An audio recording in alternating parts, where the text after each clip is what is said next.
Ce programme vous est présenté par Frida Manzioni Ministère. Parole de vie pour une transformation, restauration et délivrance totale en Jésus-Christ.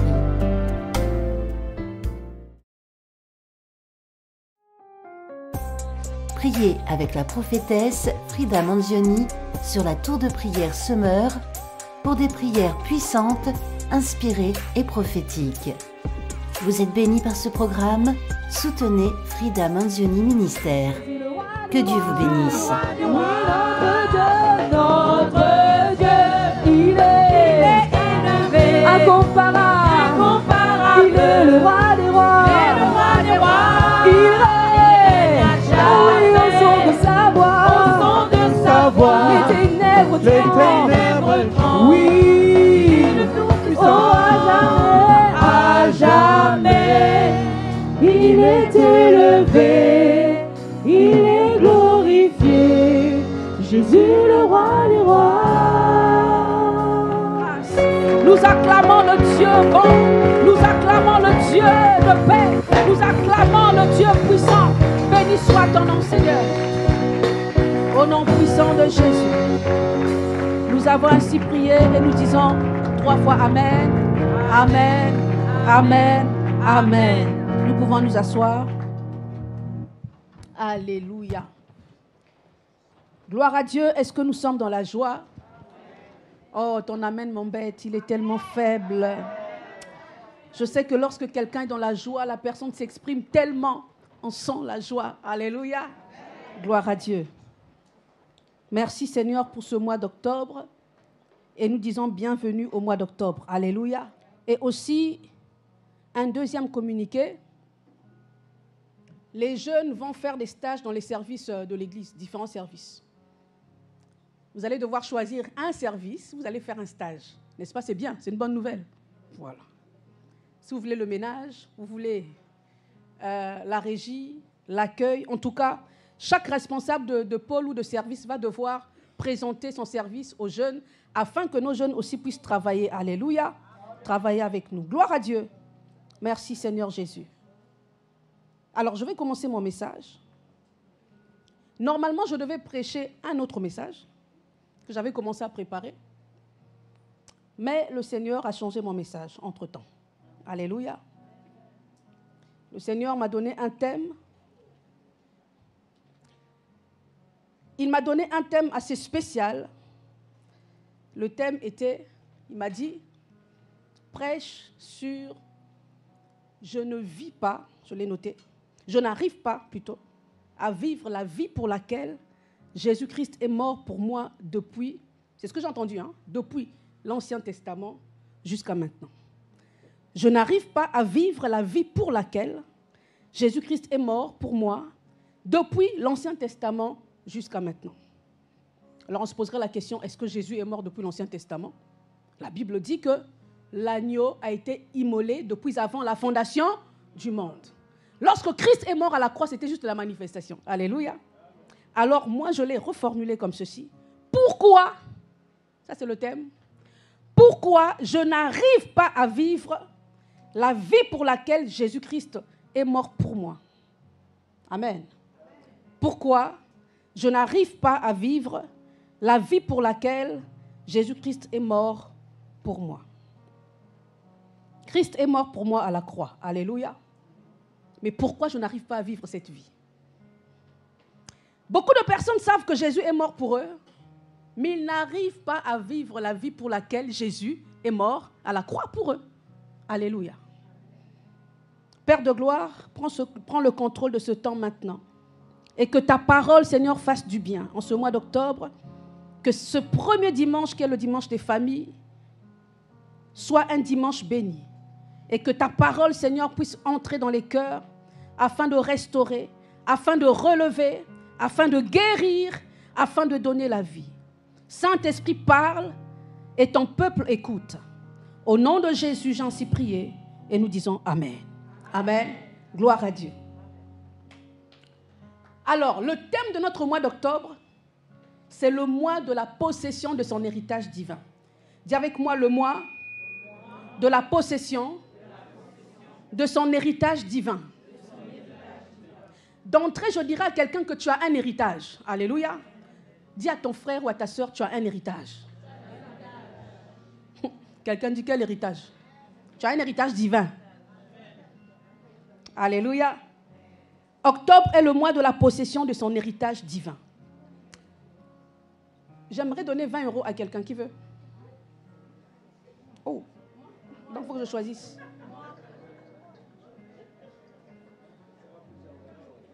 Bon.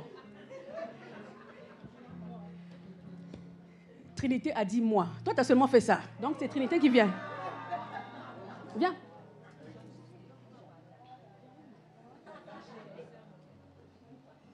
Toi, tu as fait ça. Elle a dit moi. Prends les 20 €. Merci. Sois béni. Amen. Alors, il y a quelque chose qui s'est passé ici. Amen.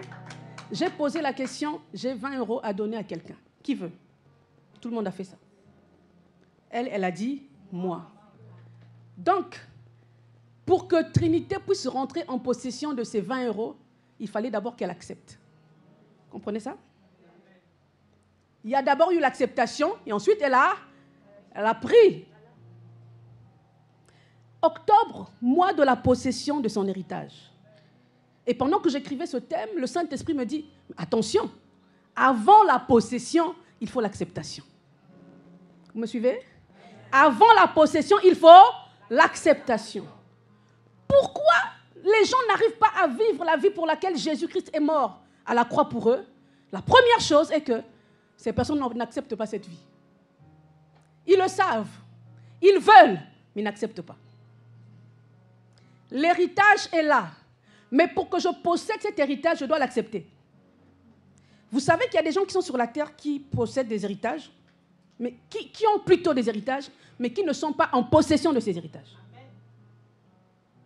Ou parce qu'il y a conflit familial, ou encore parce qu'ils ne veulent pas. Parce que d'ailleurs, on peut hériter, on peut avoir un héritage positif et un héritage négatif.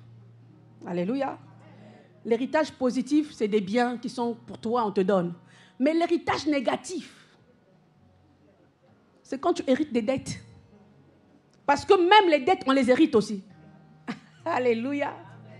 C'est pourquoi des fois on voit quelqu'un qui est décédé, la personne, on sait que cette personne est riche. Mais les enfants ont hérité des dettes. Allez se poser la question. Mais pourtant c'était un riche, c'était une star, c'était quelqu'un de connu, c'était un acteur. Mais en fait, il a laissé des dettes et vu que les enfants sont des héritiers légaux, automatiquement les dettes descendent sur eux. C'est pour cela qu'il y a des personnes qui refusent des héritages. Qui disent, nous on ne prend pas. Alléluia. Tout ceci pour te dire quoi? Dieu a prévu un héritage pour toi. Mais ce qu'il te demande, c'est de l'accepter. Accepte cet héritage. Alléluia. Quand tu vas commencer à accepter, tu vas commencer à vivre cet héritage. Lorsque tu vas accepter, tu vas rentrer en possession de l'héritage. On a vu l'exemple avec les 20 €. Que Dieu te bénisse. Et nous voulons lire notre premier texte. Nous allons nous lever pour cela. Luc, chapitre 15, à partir du verset 11 jusqu'au verset 32. Gloire à Dieu. C'est une longue lecture, mais ça va nous faire du bien. Amen. Luc 15, 11 à 32, on se lève pour honorer la parole. Nous sommes quand même le premier dimanche du mois. D'habitude, je ne vous lève pas, mais aujourd'hui, quand même, on se lève. Très important. Et nous allons lire ensemble cette histoire. 1, 2, 3, lisons ensemble. Un homme avait 2 fils. Le plus jeune dit à son père, « Mon père, donne-moi la part de bien qui doit me revenir. » Et le père leur partagea son bien. Peu de jours après, le plus jeune fils, ayant tout ramassé, partit pour un pays éloigné où il dissipa son bien en vivant dans la débauche. Lorsqu'il eut tout dépensé, une grande famine survint dans ce pays et il commença à se trouver dans le besoin. Il alla se mettre au service d'un des habitants du pays qu'il envoya dans ses champs garder les pourceaux. Il aurait bien voulu se rassasier des carouges que mangeaient les pourceaux, mais personne ne lui en... Est-ce qu'on peut répéter cette phrase? Mais personne, 1, 2, 3. Mais personne ne lui en... Encore une fois. Mais personne ne lui en donnait. Étant rentré en lui-même, il se dit, combien de mercenaires chez mon père ont du pain en abondance, et moi ici je meurs de faim. Je me lèverai, j'irai vers mon père, et je lui dirai, mon père, j'ai péché contre le ciel et contre toi. Je ne suis plus digne d'être appelé ton fils. Traite-moi comme l'un de tes mercenaires. Et il se leva et alla vers son père. Comme il était encore loin, son père le vit et fut ému de compassion. Il courut se jeter à son cou et le baisa. Le fils lui dit, mon père, contre le ciel et contre toi, je ne suis plus digne d'être appelé ton fils. Mais le père dit à ses serviteurs, apportez vite la plus belle robe et l'en revêtez. Mettez-lui un anneau au doigt et des souliers aux pieds. Amenez le veau gras et tuez-le. Mangeons et réjouissons-nous, car mon fils que voici était mort et il est revenu à la vie. Il était perdu et il est retrouvé. Et ils commencèrent à se réjouir. Or, le fils aîné était dans les champs. Lorsqu'il revint et approcha de la maison, il entendit la musique et les danses. Il appela un des serviteurs et lui demanda ce que c'était. Ce serviteur lui dit, ton frère est de retour. Et parce qu'il a retrouvé en bonne santé, ton père a tué le veau gras. En colère, et ne voulut pas entrer. Son père sortit et le pria d'entrer. Mais il répondit à son père, voici, il y a tant d'années que je te sers, sans jamais avoir transgressé tes ordres, et jamais tu ne m'as donné un chevreau pour que je ne me réjouisse avec.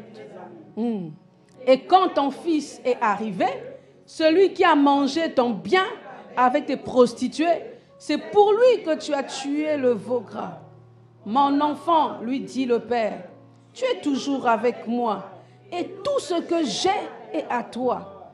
Mais il fallait bien s'égayer et se réjouir parce que ton frère que voici était mort et qu'il est revenu à la vie, parce qu'il était perdu et qu'il est retrouvé. Parole du Seigneur, on acclame la parole de Dieu. Nous pouvons nous asseoir. Pourquoi je n'arrive pas à vivre la vie pour laquelle Jésus-Christ est mort pour moi? Et le Saint-Esprit m'a donné ce beau texte, ce beau récit des deux frères. Alléluia, dis avec moi deux frères.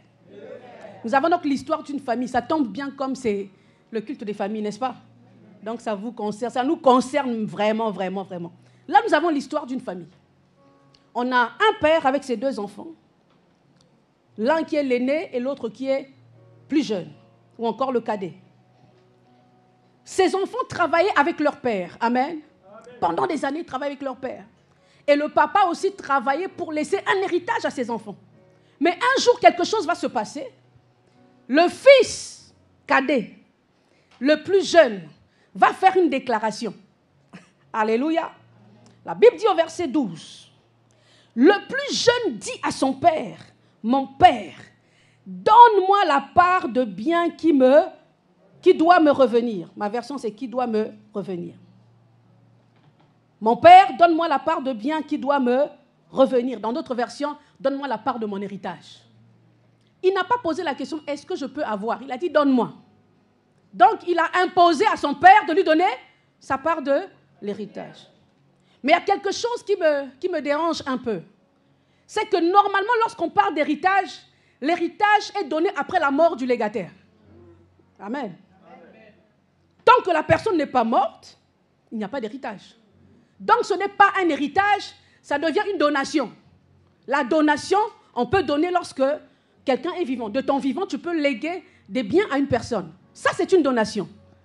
Mais ici, cet enfant demande la part de son héritage alors que son père est encore vivant.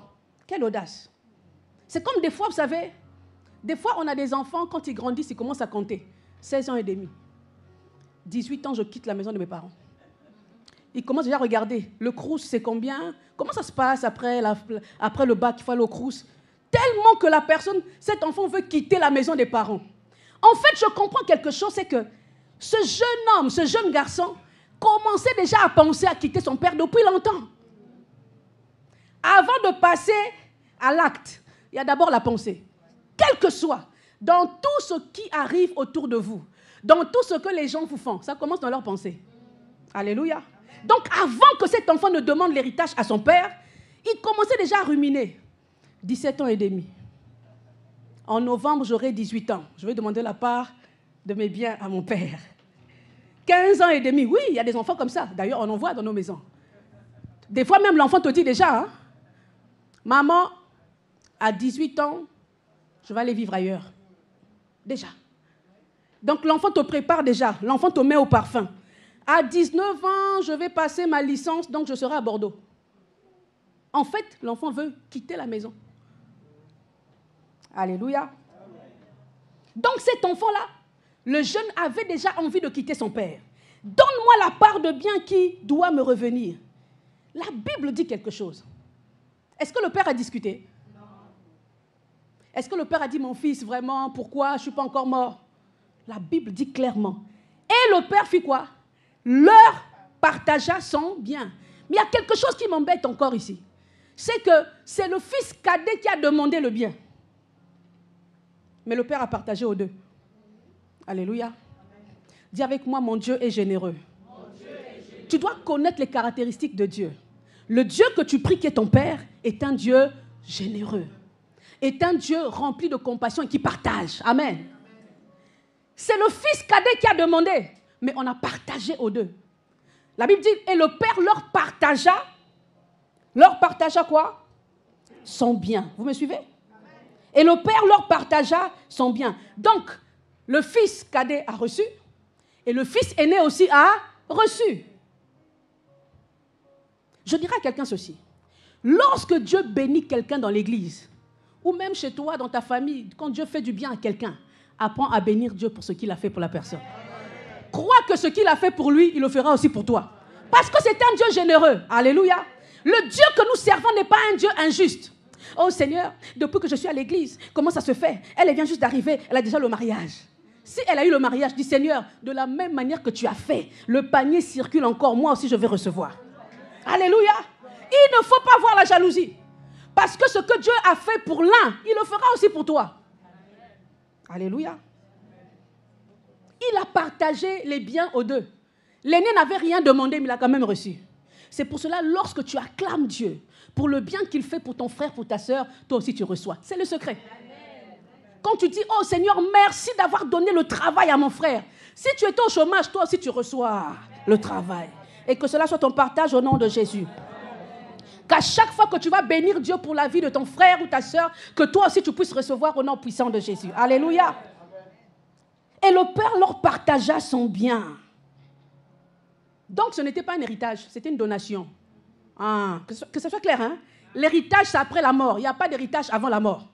Parce qu'en réalité, on ne calcule l'héritage que quand la personne est décédée. Donc, il a reçu une donation. Il y a des gens aussi dans l'église qui reçoivent que des donations. Seigneur, donne-moi. Seigneur, donne-moi. Des fois, Dieu n'est pas d'accord, mais il te donne quand même. Ce n'est pas parce que Dieu t'a donné qu'il est d'accord avec toi. Il y a ce qu'on appelle la volonté parfaite de Dieu, mais il y a ce qu'on appelle aussi la volonté permissive. Oh Seigneur, vraiment merci, tu m'as donné. Mais tu lui as tellement cassé la tête qu'il t'a donné. Parce que ici, ce jeune, ce n'était pas le moment pour lui de partir. Mais son père lui a quand même donné. Mais il va se passer quelque chose. L'aîné a reçu l'héritage, il est resté dans la maison près de son père. Mais le cadet, écoutez ce qui se passe. Verset 13. Peu de jours après, le plus jeune fils ayant tout ramassé, le plus jeune fils ayant tout ramassé, partit pour un pays quoi? Pour un pays quoi? Les jeunes pour un pays quoi? Suivez-moi. Un pays quoi? Un pays proche. Un pays dans les environs éloigné. Donc la mentalité des cadets, la mentalité des jeunes, quand je dis jeunes, pas jeunes en âge, mais jeunes dans cet esprit-là, la mentalité des jeunes, c'est de tout ramasser et de s'éloigner. Or, c'est un danger de s'éloigner du Père. Alléluia. Lorsqu'on s'éloigne du Père, on se perd. Je répète encore. Lorsqu'on s'éloigne du Père, on se perd.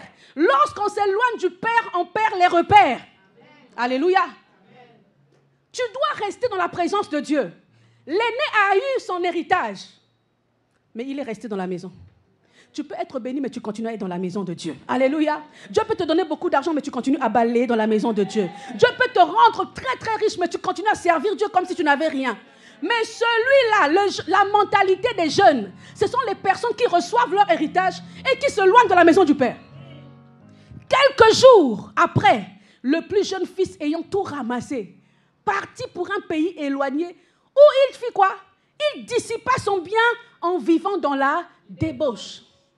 Lorsqu'on s'éloigne de la présence de Dieu, on se perd. Alléluia. Gardons à l'esprit que tu ne peux pas vivre sans Jésus. Tu ne peux pas vivre sans la présence de Dieu. De la même manière que le poisson ne peut pas vivre sans l'eau, de la même manière, toi, tu ne peux pas vivre sans la présence de Dieu. Alléluia. Et d'ailleurs, Jésus dit, sans moi, vous ne pouvez rien faire. Même si tu as ton héritage, mais sans Jésus, tu ne pourras rien faire avec. Même si tu as tes projets, sans Jésus, tu ne pourras rien faire avec. Même si tu as ton argent, sans Jésus, tu ne pourras rien faire avec. Parce que Jésus est la vie. Et le Père ici représente Dieu. Tu dois rester dans la présence de Dieu. Si tu veux rentrer dans cette vie, vivre, jouir de cette vie que Dieu a prévue pour toi, reste dans sa présence.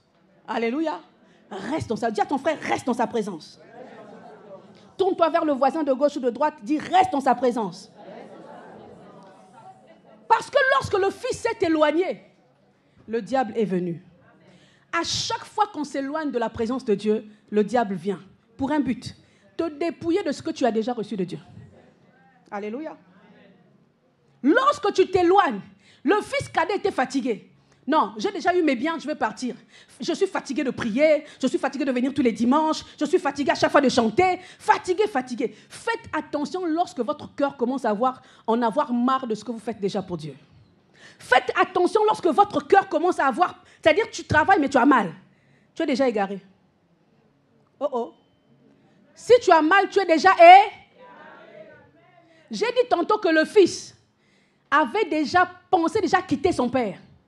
Amen. Le fils cadet pensait déjà à quitter son père. Ça veut dire quoi? Malgré qu'il était à côté de son père, son esprit n'était plus là. Malgré qu'il était à côté de son père, ses pensées n'étaient plus là. De la même manière, tu as les enfants dans la maison, mais l'enfant voit déjà quand il sera au crous, dans son appartement, son studio. Vous êtes dans la même maison, mais l'enfant pense déjà à partir, à aller ailleurs.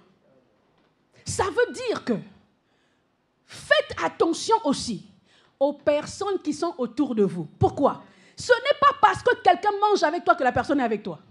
Ce n'est pas parce que quelqu'un marche avec toi que la personne est avec toi. Ce n'est pas parce que quelqu'un dort avec toi que la personne est avec toi. Ce n'est pas parce que quelqu'un te donne des cadeaux que la personne est avec toi. Parce qu'entre-temps, cet enfant-là travaillait pour son père. Papa dit, va au champ. Il allait au champ. Mais il pensait, moi je dois partir, je dois quitter. Papa disait, va voir tel client. Il allait. Mais lui, il pensait, je dois quitter. Son esprit était déjà éloigné. Avant l'éloignement physique, il y a d'abord l'éloignement spirituel. Je peux être dans un mariage, couple, mais déjà, l'éloignement spirituel est déjà là. Le divorce est déjà spirituel, c'est déjà fait. Faites attention. C'est pour cela, ce fils cadet a juste, en fait, il est juste venu accomplir ce qu'il avait déjà au préalable préparé dans son esprit. Vous devez savoir que dans la vie de l'homme, il y a 3 choses qui créent. Dis avec moi, 3 choses qui créent. Tes pensées créent. Alléluia. Quand tu penses, tu le deviens. Quand tu penses, tu le reçois. C'est pour cela, fais attention à tes pensées. Dis à ton voisin, fais attention à tes pensées. Surveille tes pensées. Alléluia. Vous savez, des fois, on surveille la maison avant de dormir. Je vais vérifier si la porte est fermée. Et si tu avais dormi la porte ouverte, tu vas t'en vouloir le matin. comment ça se fait que j'ai dormi, je n'ai pas fermé la porte. Mais j'aimerais te dire qu'il y a une porte plus importante que tu dois contrôler et surveiller. C'est la porte de tes pensées. Parce que c'est là où le diable rentre. La porte de tes pensées. Quelles sont les pensées qui traversent ton esprit? La porte de tes pensées. La première porte, c'est la pensée. La deuxième porte qui crée dans la vie de l'homme, la parole. Alléluia. La parole est plus puissante que la pensée. Tu peux penser, mais si tu déclares, ça va se faire. Alléluia. Tu peux penser. Lorsque Caïn voulait tuer son frère, lorsqu'il pensait, qu'est-ce que Dieu avait dit? Caïn, le péché se couche sur la porte de ton cœur. Mais toi, domine sur lui. Si tu domines, tu vas agir bien. Donc tu peux dominer une pensée qui vient. Mais lorsque ta bouche commence à déclarer, ça va arriver. Ne t'inquiète pas. C'est au travers de la parole que Dieu a créé le monde, n'est-ce pas? Et beaucoup de personnes créent leur réalité au travers de leurs propres paroles. Ah, rien ne va pour moi. Ça ne va pas aller. Ça sera difficile. Qui t'a dit que ça sera difficile? Qui t'a dit ça? C'est la parole de Dieu? Ça sera compliqué. Prophétesse, mais tu ne te rends pas compte. Mais tu ne peux pas savoir. Mais puisque tu le dis que ça sera compliqué, eh bien, tu vis les complications. Les personnes qui déclarent les mots compliqués, difficiles, vivent les complications. Je préfère une personne qui dit ça ne sera pas facile, mais il y a le mot facile quand même dedans, que de dire ça sera compliqué. Prophétesse, toi, je te dis ce mot comme ça, hein, tu ne sais pas, ma situation est trop compliquée. Qui t'a dit que ta situation est compliquée? Qui t'a dit de déclarer que ta situation est compliquée? Alors que tu pries un Dieu qui est puissant, qui est capable de changer ta situation en une seconde. Alors que tu pries un Dieu qui est capable de transformer tes situations en quelques secondes. La parole est ce qui crée. Fais très attention. Alléluia. La troisième chose, bien-aimée, qui crée aussi dans la vie de l'homme, ton regard aussi peut créer. Parce que ce que tu vois influence tes pensées et ça te fait déclarer dans la bouche. Fais attention à ce que tu regardes. Alléluia. Donc ce fils avait déjà prévu de quitter son père depuis longtemps. Même à l'église, on a des gens comme ça. Oui. Je peux vous prêcher la vérité? Est-ce que je peux vous prêcher la vérité? Ici, vous ne voulez pas, hein? Vous ne voulez pas la vérité? Même à l'église, on a des gens comme ça. La personne est là avec toi.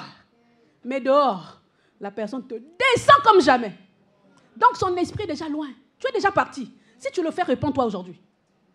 La personne est là avec moi à l'église. Mais dès qu'elle sort, c'est elle qui, la première à critiquer même. Faisons très attention.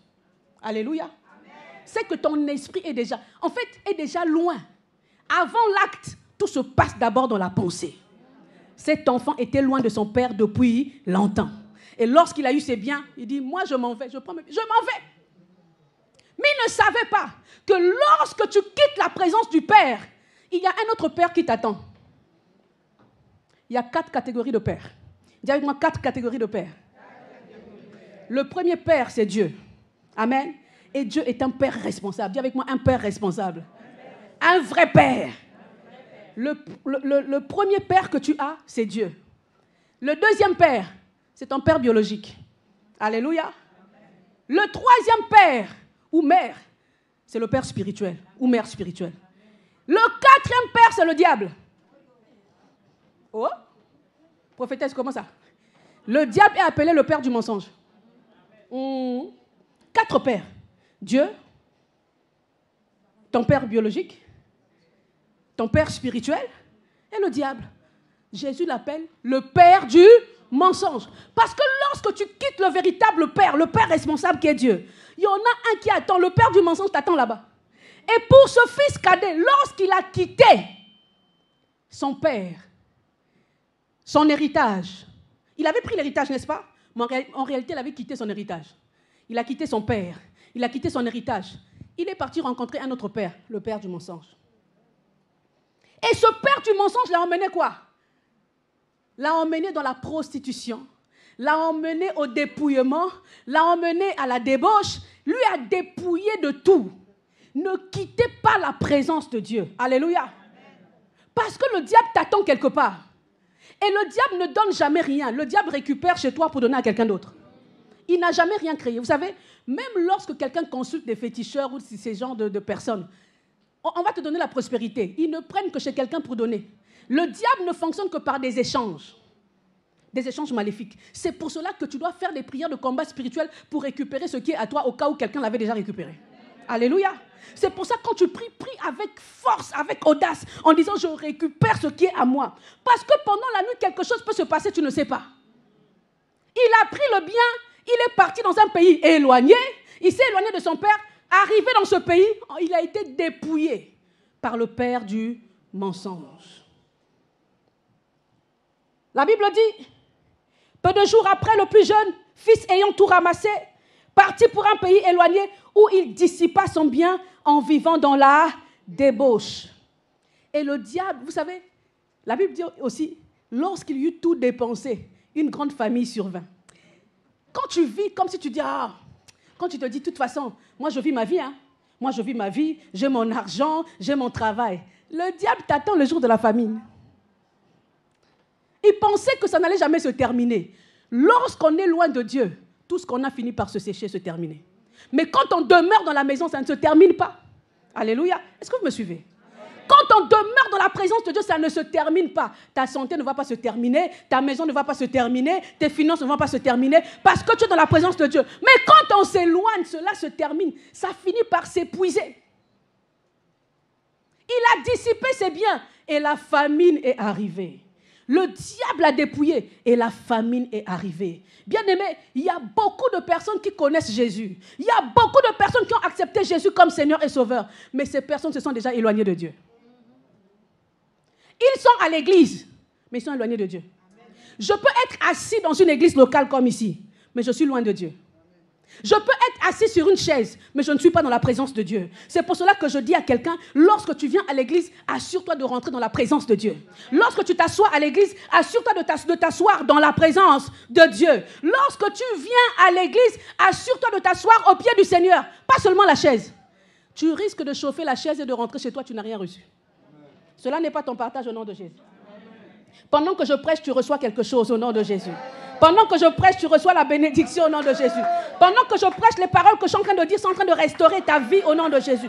Pendant que je prêche, je suis en train d'être délivré au nom puissant de Jésus. Cherche la présence de Dieu. Ne cherche pas le bâtiment.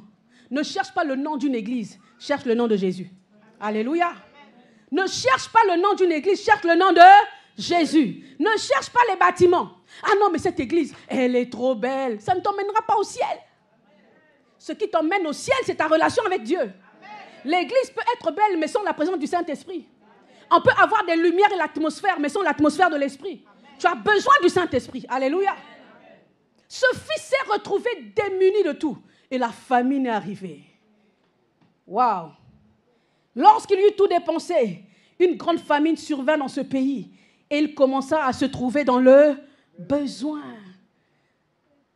Quand tu es dans la présence de Dieu, dans la présence du Père, même si le besoin arrive, le besoin sera toujours pourvu. Amen. Dans la présence du Père, le besoin est pourvu. C'est pour cela que je dis, parce que tu es dans la présence de Dieu ce matin, cet après-midi, que tes besoins soient pourvus au nom de Jésus. Je dis que tous les besoins soient pourvus, quel que soit le nom du besoin. Parce que Jésus dit, tout ce que vous demanderez en mon nom, je le ferai. Est-ce qu'on dit une partie? Un peu seulement? Tout. Sauf rien. Même des demandes bêtes. Excusez-moi. Seigneur, je veux de l'argent. Il te donne. Mais tellement on n'est pas sûr de cet héritage, des fois on a des doutes. Ah, Seigneur, je veux l'argent. Non. Est-ce qu'on prie comme ça? Des fois on prie. Seigneur, je ne veux plus être locataire. Seigneur, fais de moi une propriétaire. Un propriétaire qui a des immeubles. On va dire que c'est l'orgueil. On t'a dit, demande tout. Et le diable n'est jamais loin, il vient te dire, il te soufflote. Orgueil. Orgueilleux. Qui t'a dit que tu peux demander ça? En fait, il te fait douter de ton propre héritage. Amen. Alléluia. Cet enfant s'est retrouvé dans le besoin. Il commença à se retrouver dans le besoin. Quand tu t'éloignes de Dieu, de sa présence, tu risques de te retrouver dans le besoin. Et cela n'est pas ton cas au nom de Jésus. Et le verset 15 est très lamentable. Le verset 15, est-ce qu'on peut le lire ensemble? 1, 2, 3. Et il alla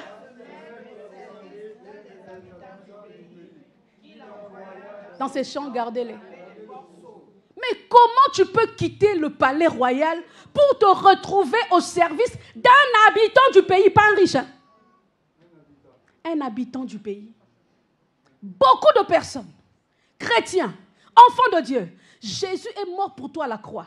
Et à la croix, il a dit, tout est accompli. C'est-à-dire, la mort a été constatée, l'héritage t'a été donné.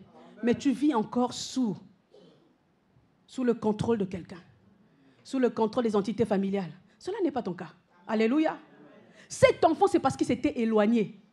Donc, son état social s'est dégradé. Toi qui étais héritier, en fait, il avait oublié la notion qu'il était héritier de son père et que tout ce qui était à son père lui appartenait. Il avait l'impression que ça allait finir, ça n'allait pas finir.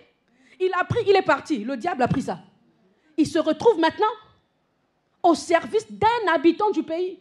On ne dit pas d'un riche, hein, d'un habitant du pays. Donc, quelqu'un qui est normalement moindre que lui, moindre, devient son patron. Cela n'est pas ton cas au nom de Jésus. Parce qu'il ne savait pas qu'il avait un grand héritage et qu'il devait rester à côté de son père.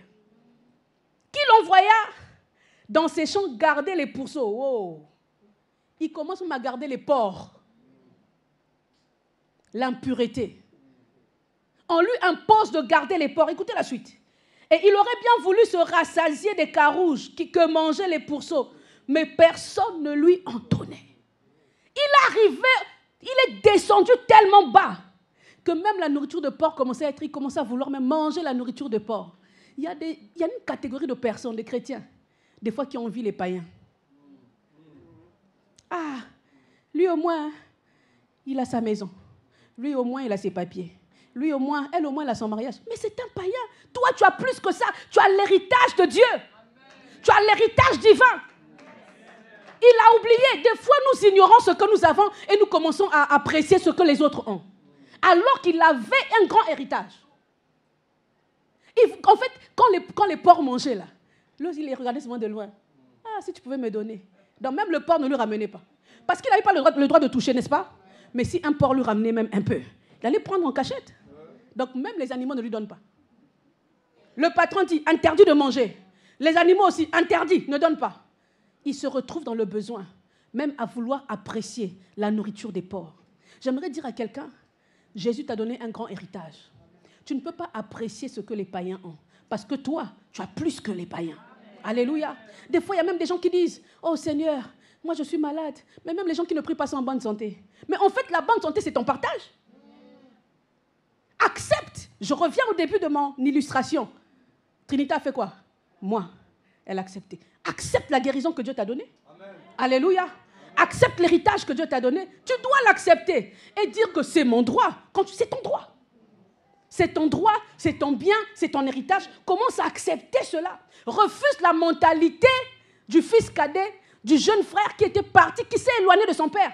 Il y a des gens dans l'église, lorsqu'ils voient que ça dure, j'ai prié, ça n'a pas marché, j'ai fait 50 000, ça n'a pas marché, et qui finissent par s'éloigner. Mais or, lorsque tu t'éloignes, c'est le pire qui t'attend. Lorsqu'on s'éloigne, le père du mensonge nous attend. Faisons très attention. Alléluia. Cet enfant, il était là, il voulait manger, il avait faim. J'imagine qu'il dormait très mal. Amen. J'imagine même quand il dormait, il voyait des fois qu'il mange, mais il se réveille, il a faim. Qui connaît ça? Tu as besoin d'argent. Quand tu dors, tu sens qu'on t'a donné des billets. Tu comptes 1, 2, 3, 10 000 euros. Quand tu te réveilles, tu vois ta réalité, ça t'énerve. Tu dis, Seigneur, pourquoi je fais des rêves d'argent? Je veux avoir l'argent maintenant. Il est temps que tu ne puisses pas rêver maintenant, que tu puisses vivre cela. Amen. Tu ne dois pas seulement rêver que tu es guéri. Tu dois vivre la guérison.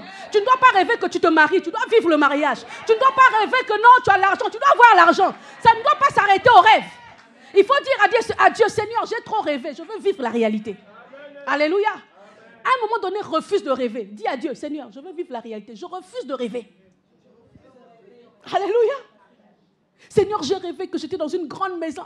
Quand tu te réveilles, tu vis dans un taudis compliqué avec des rats, des cafards. Dis à Dieu, Seigneur, je veux voir cela. Parce que c'est mon héritage. Alléluia. C'est ton héritage.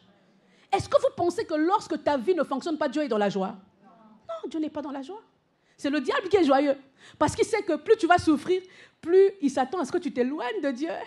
C'est pour cela que le diable avait dit, Satan avait dit à Dieu, mais Job, tu le protèges tout simplement. Mais enlève ta main de protection, enlève ta main que je touche. On verra s'il ne va pas te renier. En fait, ce que le diable poursuit, c'est que tu puisses dire que tu ne veux plus de Dieu. Mais lorsqu'il voit que malgré les souffrances, tu es toujours là, en fait, tu ne t'éloignes pas de la présence de Dieu. Malgré les difficultés, tu ne t'éloignes pas de la présence de Dieu. Là, le diable est vaincu. Alléluia. La Bible dit ceci. Au verset 16. Il aurait bien voulu se rassasier des carouches que mangeaient les pourceaux, mais personne ne lui en donnait. Et le verset 17 va changer les choses. Étant quoi? Étant rentré en lui-même, il se dit, combien de mercenaires chez mon père ont du pain en abondance et moi ici je meurs de faim. Dis avec moi mercenaire. Un mercenaire est celui qui travaille pour un salaire. Donc chez son père, il y avait des gens qui travaillaient, leur salaire leur donnait de l'abondance. Et lui qui était l'héritier, il était là en train de vouloir manger la nourriture des porcs. Pourquoi je ne vis pas cette vie pour laquelle Jésus-Christ est mort pour moi? Alors que je suis héritière, pourquoi je n'arrive pas à rentrer dans cet héritage? Et c'est d'autres personnes qui bénéficient. Il est rentré en lui. Il a commencé à réfléchir sur sa vie. Alléluia. Vous devez apprendre à réfléchir sur votre vie. Prenez des temps de méditation. Il y a des gens qui ne méditent pas. Hein? Tu es toujours en train de parler. Waouh, waouh, waouh, waouh, waouh, waouh, waouh. Tu n'as pas le temps de méditer sur toi. Médite sur toi. Médite sur ta vie. Quand ça ne marche pas, pourquoi ça ne marche pas? Prends un temps de silence, réfléchis un peu sur toi. Pourquoi les choses n'avancent pas? Pourquoi dans ma maison, il y a toujours des disputes? Pourquoi mon mariage ne fonctionne pas? Commence à poser les choses. Alléluia. Cet enfant a pris une bonne résolution de poser les choses. Il est rentré en lui-même. Il se dit, combien de mercenaires chez mon père ont du pain en abondance et moi ici, je meurs de faim. Waouh! Cette déclaration, je peux la faire aujourd'hui. Je ne peux pas mourir de faim ici alors que ma patrie céleste est remplie d'abondance. Je ne peux pas rester ici sur la terre malade alors que ma patrie céleste est remplie de guérison divine. Je ne peux pas rester sur la terre en galère alors que ma patrie céleste est remplie de grâce et de faveur. Ce n'est pas possible. Je ne peux pas être ici sur la terre, je suis en train de galérer, mais galère sur galère, alors que ma patrie céleste est une patrie la plus abondante, la plus riche, la plus prospère. Cet enfant commence à penser. Commence à penser à ta vie. Je suis enfant de Dieu, mais pourquoi ma vie ne correspond pas à ce que la Bible est en train de me dire? Étant rentrant lui-même, il se dit, combien de mercenaires chez mon père ont du pain en abondance et moi ici je meurs de faim. Je me lèverai. Décision. Alléluia. Amen. Tu changeras ta vie lorsque tu vas commencer à décider. Amen. Amen. Il y a trop de gens indécis dans la vie, c'est pas bon. Indécis, donc tu n'as pas de décision, tu ne sais même pas où est-ce que tu vas, tu n'as pas de projet. Et je poserai la question, je te pose la question, quels sont tes projets pour 2024? Pose à ton frère, réveille-le un peu. Ou à ta soeur. Quels sont tes projets? On est au mois d'octobre. Et l'année se termine là bientôt, dans combien de mois? Hein? 3 ou 2 mois? Il est très dangereux comme enfant de Dieu de ne pas avoir de projet. Et les gens qui n'ont pas de projet disent souvent, Dieu pourvoira. Dieu seul sait. Hein? Oh Seigneur, que ta volonté soit faite. Lui te dit, dis-moi, donne-moi ton projet. Et d'ailleurs, vous savez quoi? Je dirais même, le fils là, quand même, il avait quand même un projet. Hein? Positivement, il avait un projet. L'aîné n'a jamais eu de projet. Oh, mais le Seigneur va faire. Qui t'a dit que le Seigneur va faire? Le Seigneur attend que toi, tu ramènes ton projet. Alléluia. Même lorsque Jésus guérissait les malades, et dans sa préscience, il connaissait de quoi la personne souffrait. Mais lui pose quand même la question, que veux-tu que je fasse pour toi? Enfant de Dieu, tu n'as pas de projet. Bientôt, l'année va terminer. Commence à écrire ton projet. Le Seigneur t'attend. Après, tu vas dire, Seigneur, je prie, je ne vois rien. Il te dit, donne-moi ton projet et je vais marcher avec toi dans ton projet. Alléluia. Tu dois avoir un projet. Un projet. Les païens ont des projets, mais nous, enfants de Dieu, pas de projet. Jeunes, ayez des projets. Amen. Ayez des projets. Vous savez, quand vous aviez peut-être 14, 15 ans, il y a ce qu'on appelle quoi? Cahier de quoi? Carnet? Hein? Non. Journal intime. Vous aviez un journal intime, n'est-ce pas? Maintenant, ayez les journaux de... Non, en général, d'accord? Mais ayez des journaux où vous écrivez des projets. Qu'est-ce que tu vas faire en 2024? Quelles sont tes poursuites en 2024? Quels sont tes objectifs? C'est très dangereux d'être parent à la maison et tu n'as pas de projet pour les enfants. Hein? Tu vois bien que ton fils a un petit talent dans la... Hein, il sait bien faire la cuisine, il aime bien, mais tu le regardes seulement comme ça. Tu dis non, mon fils va être médecin, mais tu ne vois pas que le don, c'est la cuisine. Et ton fils te dit, maman, j'ai envie de devenir cuisinier. Tu dis, toi, tu veux me faire la honte? Papa, moi je veux être restaurateur. Hé, toi là, tu veux me faire honte ici? Allez, médecin. Mais l'enfant n'a pas le don de médecine. Laisse l'enfant aller faire le don naturel que Dieu lui a donné. Parce que demain, cet enfant sera un chef cuisinier, il va passer à la télé et il va rendre votre nom grand. Mais toi, tu es en train de bloquer l'enfant. Alléluia. Les parents se reconnaissent. Hein? On se reconnaît. Alléluia, on se reconnaît. Tu dois, en tant que parent, connaître déjà qui est qui dans ta maison. Lorsque Jacob avait pris le droit d'aînesse de son frère Ésaü, vous savez qui lui a donné les projets? Sa mère. Maman savait que c'est lui. Et quand il a pris ça, maman l'a fait fuir. Alléluia. Une mère doit avoir quand même un œil sur ses enfants. Connaître que celui-ci, cuisinier. Celui-ci, peintre. Celui-ci, musicien. Tu as un enfant musicien à la maison. Mais emmène-le au conservatoire. Oh non. Conservatoire, il va jouer la musique du monde. Oh. Il doit seulement rester à la maison. Écoutez, la part de Dieu, c'est de te donner le don. Mais ta part, c'est de travailler le don. Alléluia. La part de Dieu, c'est de te donner l'intelligence. Mais ta part, perfectionner cette intelligence. La part de Dieu, c'est de te donner la marchandise. Ta part, c'est de bien présenter la marchandise. Parce que tu peux avoir une marchandise, mais tu la présentes mal, personne n'achète. Alléluia. Donc, un parent doit avoir les projets. Les enfants aussi doivent avoir leurs projets. Et même quand tu pries avec projet. Vous savez qu'il y a des gens qui ne rentrent pas dans leur héritage parce qu'ils ne prient pas avec projet. Seigneur, je te bénis. Seigneur, je te loue. Seigneur, je te célèbre. Il dit, oui, je sais que tu me loues. Je sais que tu me célèbres. Je sais que tu me donnes les offrandes. Je sais. Mais maintenant, qu'est-ce que tu veux? Demande-moi. Lui-même a dit, demandez, il vous sera donné. Pourquoi tu ne demandes pas? Cherchez et vous trouverez. Frappez l'en vous. Mais toi, depuis que tu étais devant la porte, porte, ouvre-toi. Elle ne s'ouvre pas. Porte, ouvre-toi. Il y a un film qu'on regardait, il disait, César, ouvre-toi. Porte, ouvre-toi. Mais quand ça ne s'ouvre pas, va frapper dans des coups de poing, ça va s'ouvrir. Alléluia. Un projet. Imaginez-vous si vous avez un projet. D'ailleurs, le Saint-Esprit en toi est l'esprit d'intelligence qui te donne la capacité d'avoir des projets. Et lorsque Dieu te donne des projets, c'est pour que tu puisses prospérer dans tes projets. Seigneur, je n'ai pas d'argent, je ne prospère pas. Il te dit, donne-moi le projet, je vais faire prospérer le projet. Alléluia. Ayez un projet. Donc, ce fils cadet avait quand même un projet. À part que son projet, il s'est éloigné. Cela n'est pas ton cas au nom de Jésus. Il y a des gens qui ont des projets. Oh Seigneur, donne-moi un mariage. Donne-moi un mariage. Tu as fatigué Dieu avec le mariage. Dieu a donné le mariage. On a chanté ici. Alléluia. Tout le monde a mis des costumes. Mais quand le mariage est venu, tu t'es éloigné de Dieu. Seigneur, donne-moi les enfants. Seigneur, les enfants, ça fait 15 ans que je prie. Seigneur, les enfants. Ma belle famille se moque de moi. Mes belles sœurs se moquent de moi, même à l'église. On commence à me regarder et à dire, toujours pas. Seigneur, donne-moi les enfants. Et Dieu dit, je te donne des triplés. Allez, je finis la honte de ta jeunesse. Et lorsque les triplés arrivent, on ne te voit plus. Quand on appelle, hé, prophétesse, les enfants ne dorment pas. Hein? Et donc la bénédiction est devenue l'interdiction. La bénédiction commence à déranger. C'est déjà l'éloignement. Alléluia. Dieu te donnera la bénédiction et tu resteras dans sa présence au nom de Jésus.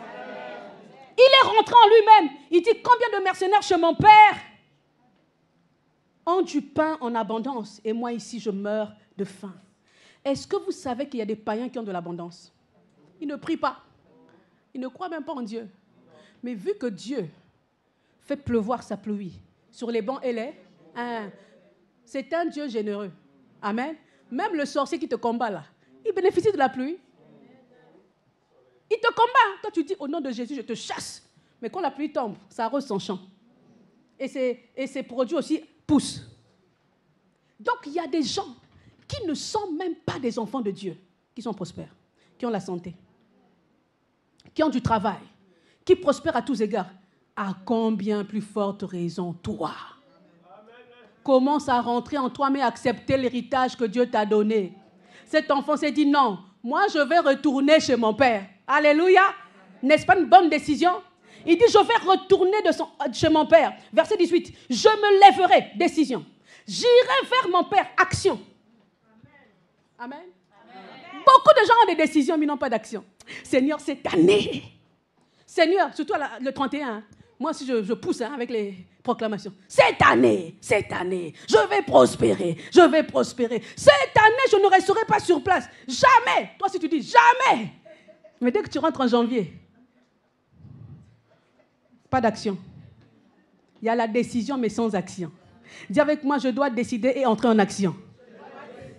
Alléluia. Dis à ton frère, décide et rentre aussi en action. Alléluia. En fait, décision plus action égale prospérité. Décision plus action égale longévité. Décision plus action égale santé. Décision plus action égale abondance. Décision plus... Maintenant, les enfants de Dieu, les héritiers, là, qui ont le droit de l'héritage, ont souvent des décisions et des proclamations. La proclamation ne suffit pas. Il faut l'action. Et les gens de l'autre côté, là, des fois, ils ont la décision et l'action. Et comme Dieu fait pleuvoir sur tout le monde, eh bien, eux aussi bénéficient. Amen. Et tu vas dire au Seigneur, c'est injuste. Non, ce n'est pas injuste. Lui, il a juste décidé. Mais toi, tu as beaucoup de rabababa, shanda, rabababa. Tu as beaucoup charababé, babé, babé, babé. Et tu n'es pas rentré dans la décision et dans l'action. Amen. Ne t'arrête pas aux confessions. Tu dois rentrer dans l'action. Il est temps que tu te révoltes, que tu dises, la salle est trop petite. Je dois créer une entreprise. Tu viens me voir, tu dis, prophétesse, prie pour moi. Je veux créer une entreprise, que Dieu me bénisse, qu'on puisse acheter une salle. Moi, je vais acheter la salle. Waouh! Qu'est-ce que tu vas nous éviter beaucoup de prières? Est-ce que vous savez qu'il y a des solutions qui évitent des prières? C'est-à-dire, quelqu'un vient te voir. Prophétesse, vraiment prie pour moi. Quoi? Prophétesse, à la maison en ce moment, on n'a pas à manger. C'est très difficile. Hein? Tu veux que je prie pour toi? Ok. Bon, Seigneur, je prie. Seigneur, pourvois ses besoins. Mais si la prophétesse a quand même 100 € en poche et que la prophétesse te donne les 100 €, mais la prière est exaucée. Et ça évite, et Dieu, et tout. Parce que Dieu peut t'exaucer au travers de quelqu'un. C'est pour cela, fais attention à tes relations. Tu dois arranger tes relations. Alléluia. Arrange tes relations. Protège tes relations. Commence, respecte ton frère, respecte ta soeur, considère les autres. Parce que la personne que tu ne considères pas aujourd'hui peut te nourrir demain. La personne que tu ne considères pas aujourd'hui, tu la vois comme moins que rien, peut devenir ton patron demain. Et tu cherches du travail, tu viens voir la prophétesse. Prophétesse, j'ai besoin de travailler. Et la prophétesse dit, va voir le frère Claude. Oh, lui, je ne l'aime pas. Oh. Et comme tu avais déjà mal parlé au frère Claude, toi-même, le jugement commence. Frère Claude n'a pas de problème. Il t'a déjà pardonné parce que c'est un enfant de Dieu. Mais toi-même, le diable commence à venir. Tu lui avais mal parlé. Et la prophétesse demande, mais tu as été voir le frère Claude. Prophétesse, je le ferai mercredi. Claude, est-ce qu'elle est venue te voir? Non, je ne suis pas au courant. Pourquoi? Tellement tu as abîmé. Tu as abîmé la relation. En fait, le frère t'a déjà pardonné, mais toi, dans ta tête, le jugement. Le jugement. Mais si la relation était bonne, ça allait être fluide et Dieu te bénissait directement au travers du frère. Alléluia. Commence à penser grand, à avoir des projets. Prophétesse, on doit sortir d'ici. On doit changer de salle. Et je sens que moi, je dois ramener 100 000 €. Et quand tu dis à Dieu, Seigneur, je veux donner une offrande de 100 000 €, mais je n'ai pas les moyens. Saint-Esprit, donne-moi une pensée, une idée qui va changer ma vie. Vous savez que le Saint-Esprit est capable de vous donner une idée qui va changer votre vie. Une intelligence qui va changer. Il est capable de le faire parce qu'il est l'esprit d'intelligence. Lorsque je vois cette petite qui est en Norvège, je crois, comment elle s'appelle? Voilà, l'écologiste. Elle a voyagé partout. Pourquoi? La pensée. Elle a eu une idée. Elle a défendu une cause. Elle défend une cause. Et cette fille voyage partout. Une petite fille, hein? Donc des vieux papas là, la respectent. Que Dieu te donne une pensée, une idée qui va changer la vie des autres. Que Dieu te donne une idée, une pensée qui va changer ta vie au nom de Jésus. Amen. Je veux voir des jeunes comme ça ici. Prophétesse, j'ai un projet. Prie pour moi. Dieu va accompagner ton projet. Alléluia. Même si tu es jeune. Celui-ci, il était jeune, mais il avait quand même un projet. Amen. Donc, il a décidé et il est passé à l'action. J'irai vers mon père et je lui dirai, mon père, j'ai péché contre le ciel et contre toi. Je ne suis plus digne d'être appelé ton fils. Traite-moi comme l'un de tes mercenaires. Bon, là aussi, il y a un problème. Il est quand même le fils de son père. Il y a des chrétiens, malgré qu'ils sont le fils de Dieu, les enfants de Dieu, mais qui se voient comme des serviteurs, comme des moins que rien. Connais ton identité. Alléluia. En fait, il devait toujours se voir comme le fils de son père. Parce qu'il connaissait son père. Il connaissait le cœur de son père. Celui qui lui a donné l'héritage sans discuter. Il connaissait. Il savait que je vais aller chez mon père va me pardonner. J'aimerais dire à quelqu'un, tous les péchés que tu as commis dans le passé, Dieu t'a déjà pardonné ça. L'homme peut te rappeler tes péchés, mais Dieu a déjà oublié tes péchés. Le diable va te rappeler tes péchés, mais Dieu a déjà oublié tes péchés. Et parce qu'il a oublié tes péchés, il te fait du bien. Alléluia. Cet enfant va donc aller chez son père. La Bible dit ceci. Je me lèverai, j'irai vers mon père et je lui dirai, mon père, j'ai péché contre le ciel et contre toi. Je ne suis plus digne d'être appelé ton fils. Traite-moi comme l'un de tes mercenaires. Et il se leva. Action. Amen. Et il alla vers son père. Action. Comme il était encore loin. Waouh. Comme il était encore loin. Dis avec moi, comme il était encore loin. Son père le vit et fut ému de compassion. Il courut se jeter à son cou et le baisa. Alors ma question est, qui a couru vers l'autre? Qui dit le père? Ok. Qui pense que c'est le fils? C'est le père. Dieu nous aime tellement que même lorsque tu étais dans le péché, Dieu t'attendait déjà. Alléluia. Lorsque tu faisais n'importe quoi, lorsque nous étions dans la débauche, dans le péché, Dieu nous attendait déjà. C'est pour cela que lorsque je chante même la chanson de Mon âme chante Alléluia, je dis, oh, ta grâce m'a rattrapé, ta grâce m'a récupéré, ta miséricorde m'a récupéré. Que la miséricorde de Dieu te récupère au nom de Jésus. Ce n'est pas par notre force, c'est la miséricorde de Dieu qui nous a récupérés. Cet enfant venait, disait, moi je serais comme, qu'ils me prennent comme un serviteur. Or, le mercenaire travaille pour un salaire. Est-ce que l'héritier travaille pour un salaire? Non.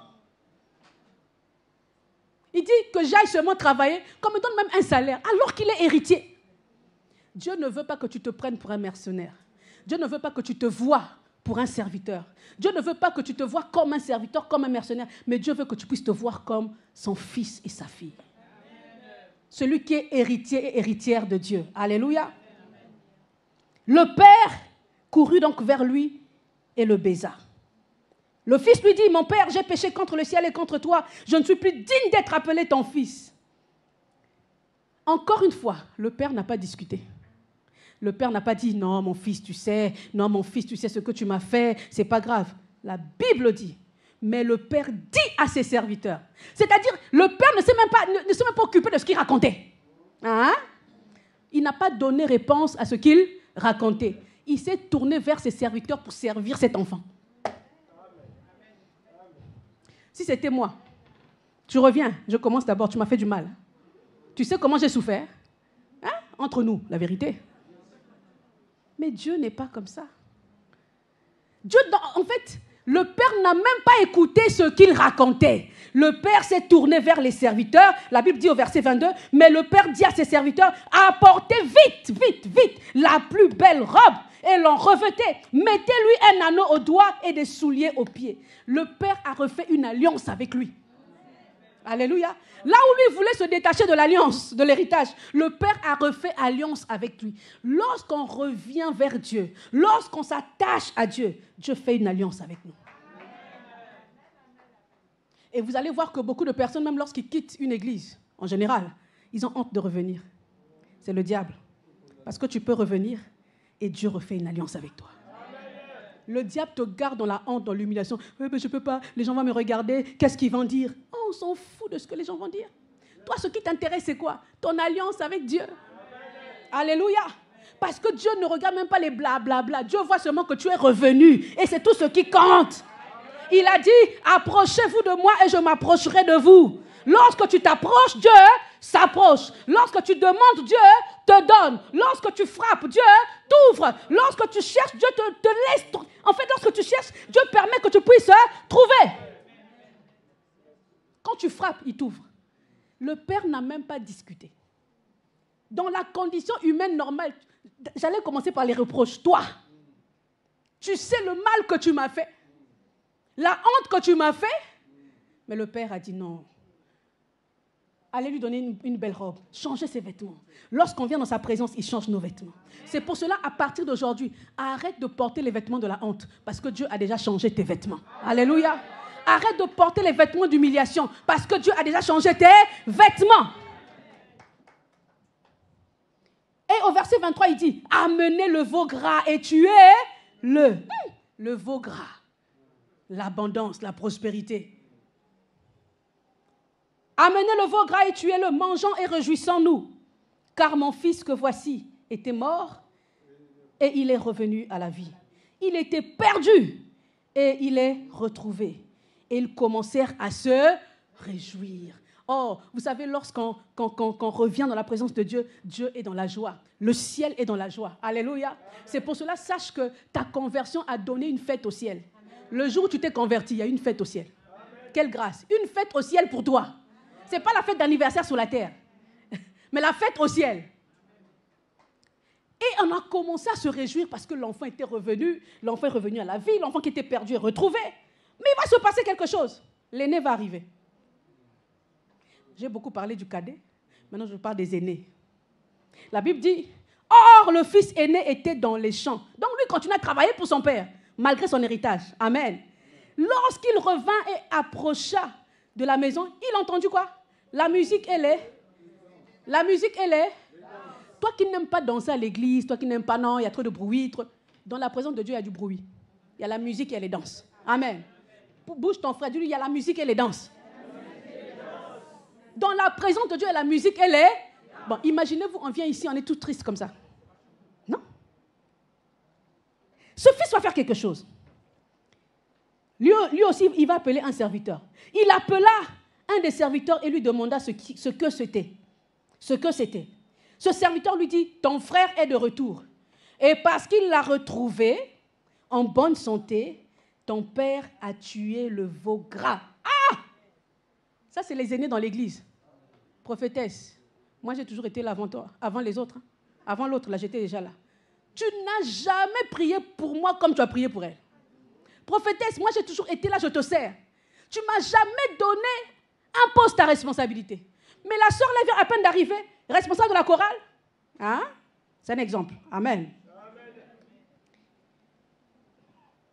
Il se mit, verset 28, il se mit en colère et ne fit quoi? Et ne voulut pas entrer. En fait, l'aîné avait un problème, jalousie. Il était dans la maison du père, mais il était jaloux. Il y a des gens qui sont dans l'église qui sont jaloux. Tu es là, mais tu es jaloux. Tu n'as pas encore traité ta jalousie, tu es là, tu es jaloux. Malgré que tu travailles, mais jaloux. Il était jaloux. Sinon il n'allait pas se mettre en colère. Il se mit en colère et ne voulut pas entrer. Oh, tu refuses même de rentrer. On lui dit rentre. Non, je ne rentre pas. Rentre, je ne rentre pas. Rentre, je ne rentre pas. Têtu en plus. Ça, c'est le comportement des aînés, ceux qui se sentent aînés dans l'église. Il se mit en colère et ne voulut pas entrer. Son père sortit et le pria d'entrer. Mais il répondit à son père. Et c'est très important ici. Ne dormez pas. Suivez-moi très bien. Voici, il y a tant d'années que je te sers sans avoir jamais transgressé tes ordres. Et la suite, c'est quoi? Et jamais tu ne m'as donné un chevreau pour que je me réjouisse avec mes amis. Il y a un gros malaise ici. Un gros, véritable malaise. Il dit que je n'ai jamais transgressé tes ordres, mais tu ne m'as jamais rien donné. Il y a des gens qui prient comme ça. Seigneur, j'ai toujours été là. J'ai toujours été présent. J'ai toujours travaillé. Mais tu donnes le mariage aux autres et pas à moi. Seigneur, je ne manque jamais, même pas une session à l'église. Surtout sur Internet, je suis toujours connecté, Seigneur. Je fais toutes les prières. J'ai vu tous les prophètes. Mais c'est les autres qui ont et moi, je n'ai pas. Écoutez la réponse du Père. Mon enfant. J'étais au verset combien? 30, je pense. Hein? Et quand ton fils... Écoutez, et quand qui? Ton? Donc, il s'est même dégagé, quoi. C'est lui ton fils. Non, moi, je ne suis pas ton fils. Et quand ton fils est arrivé, celui qui a mangé ton bien avec des prostituées, c'est pour lui que tu as tué le veau gras. Mon enfant, lui dit le Père, tu es toujours avec moi et tout ce que j'ai est... Est-ce qu'on peut relire ce verset? Mon enfant,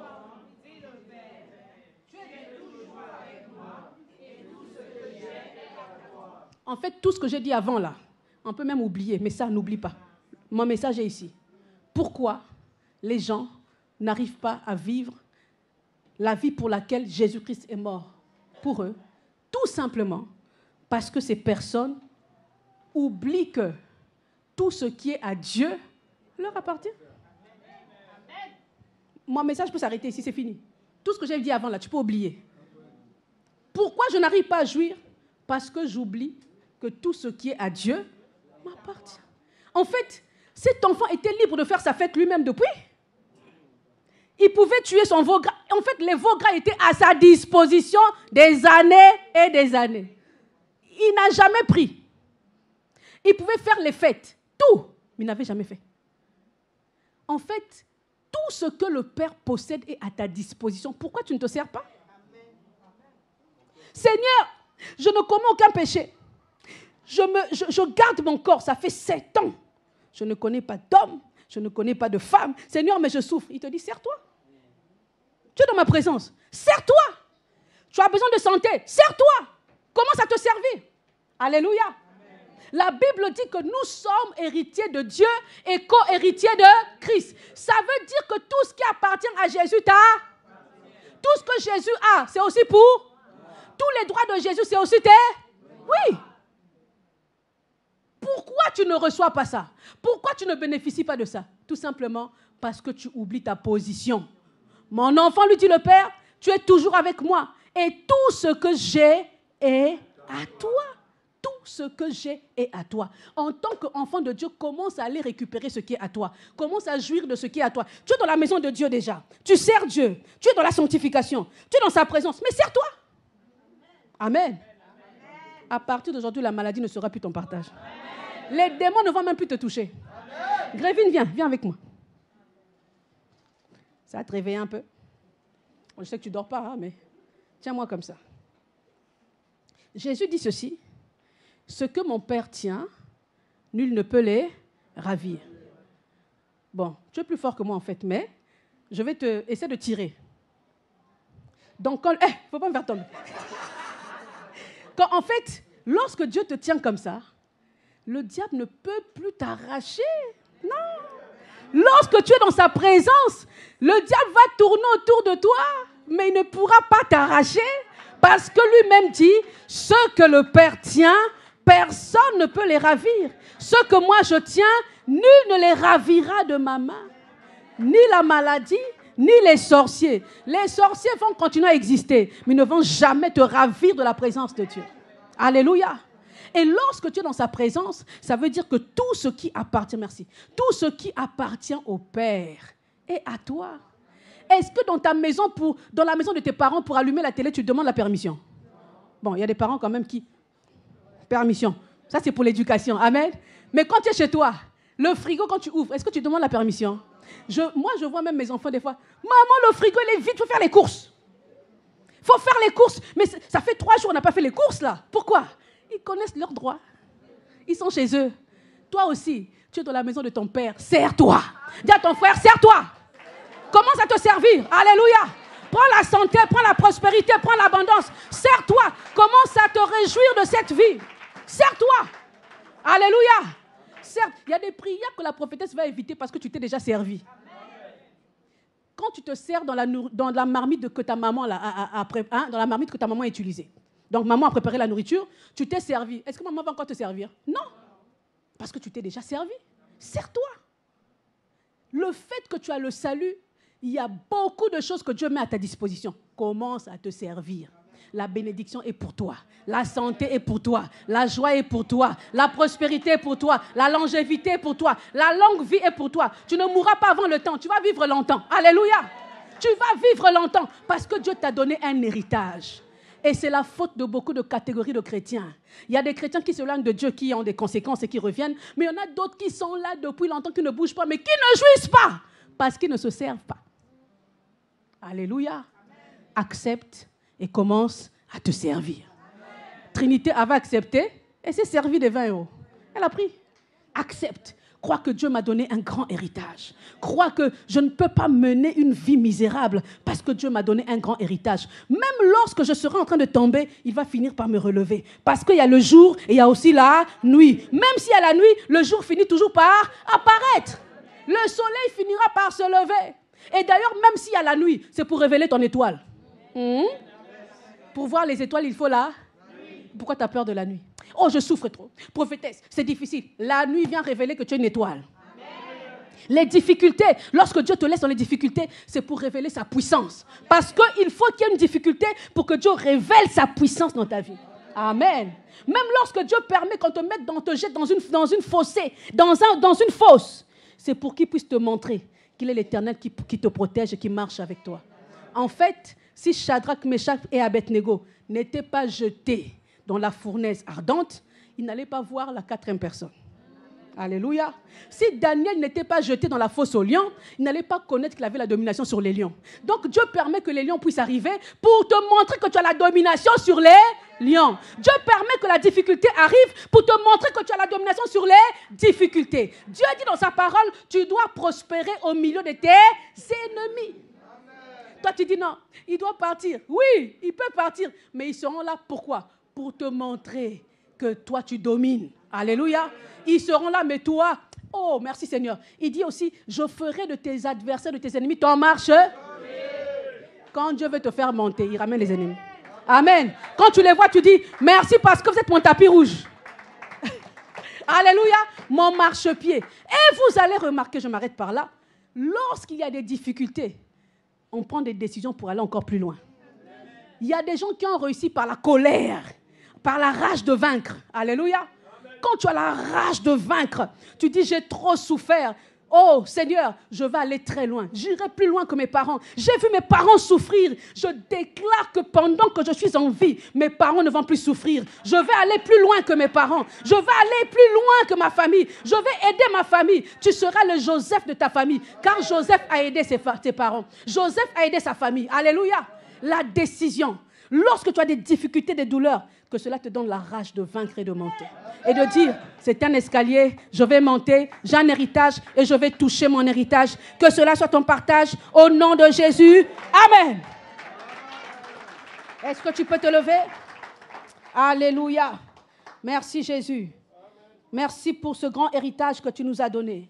N'oublions pas que le mois d'octobre est le mois où tu dois maintenant rentrer en possession de ton héritage. Dis avec moi, Seigneur, merci. Merci pour ta parole qui m'a rappelé que j'ai un grand héritage et que je dois l'accepter afin que je puisse posséder cela. Saint-Esprit, accorde-moi la grâce d'accepter cet héritage.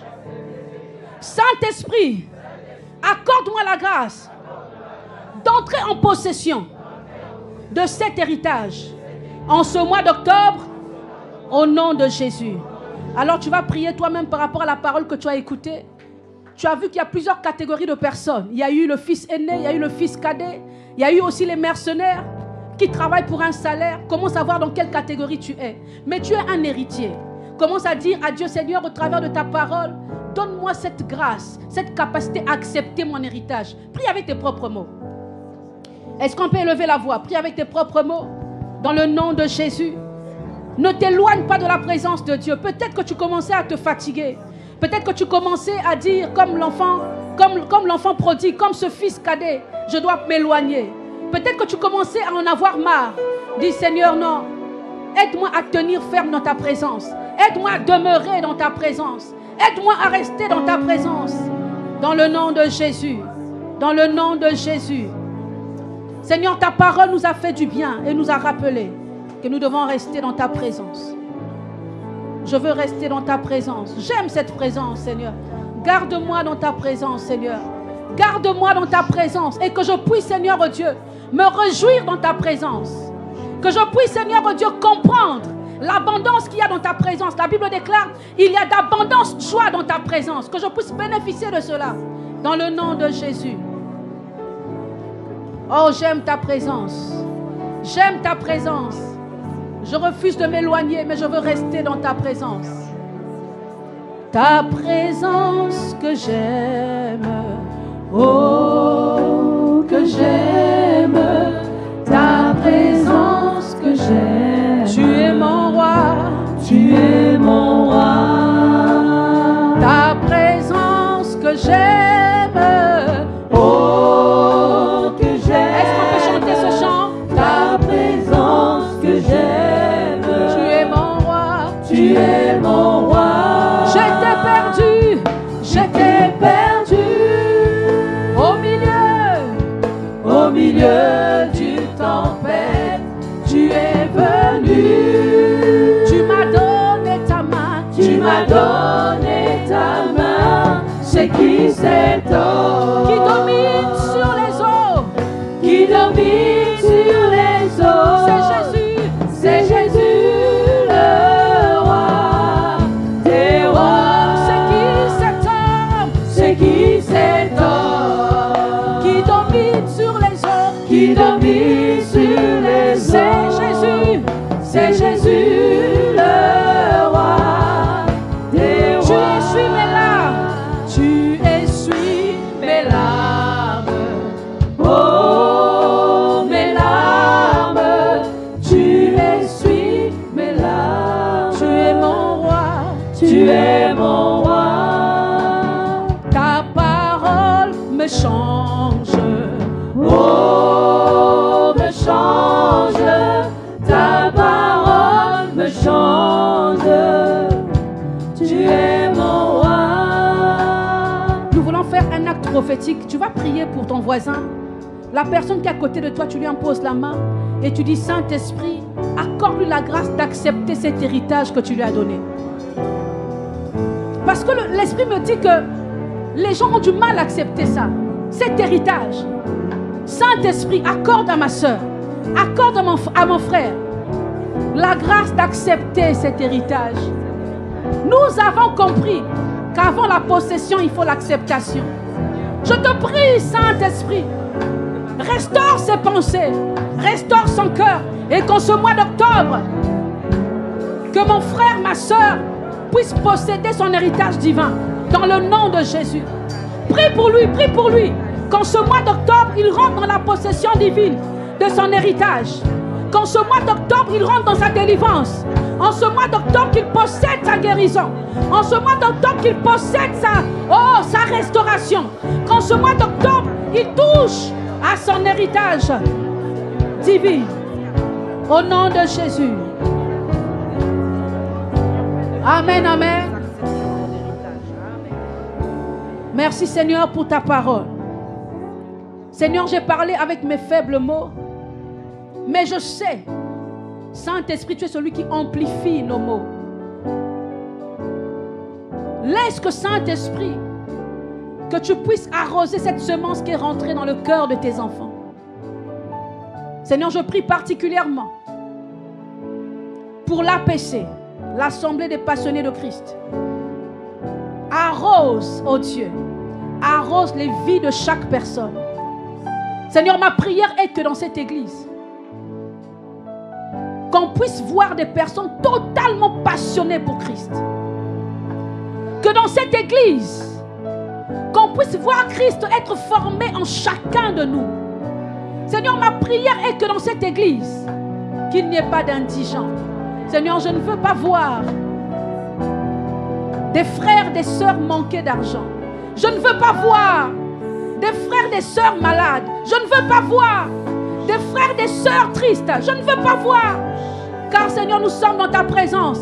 Et dans ta présence, nous avons la possession de l'héritage. Dans ta présence, on doit se servir. C'est pour cela que je libère sur ta vie, toi qui m'écoutes, même toi qui es sur Internet, je libère une prospérité abondante en ce mois d'octobre au nom de Jésus. Je libère une grâce abondante sur ta vie au nom de Jésus. Je libère des témoignages et des témoignages dans ta vie au nom de Jésus. Quelles que soient les réclamations de famille, je n'ai que faire des réclamations de famille. Tout ce que je sais, c'est que tu es héritier et co-héritier de Christ et que tout ce qui est à Christ t'appartient. Reçois la victoire de Christ. C'est pour cela qu'il a dit à la croix, tout est accompli. Ta guérison est accomplie au nom de Jésus. Ta bénédiction est accomplie au nom de Jésus. Ta faveur est accomplie au nom de Jésus. Ta prospérité est accomplie au nom de Jésus. Ta grâce est accomplie au nom de Jésus.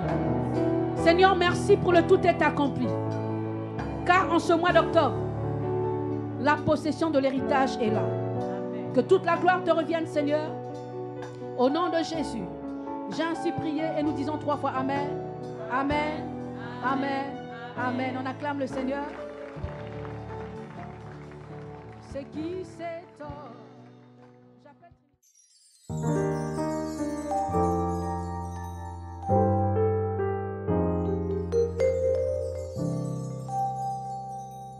Abonnez-vous et partagez ceci à une personne.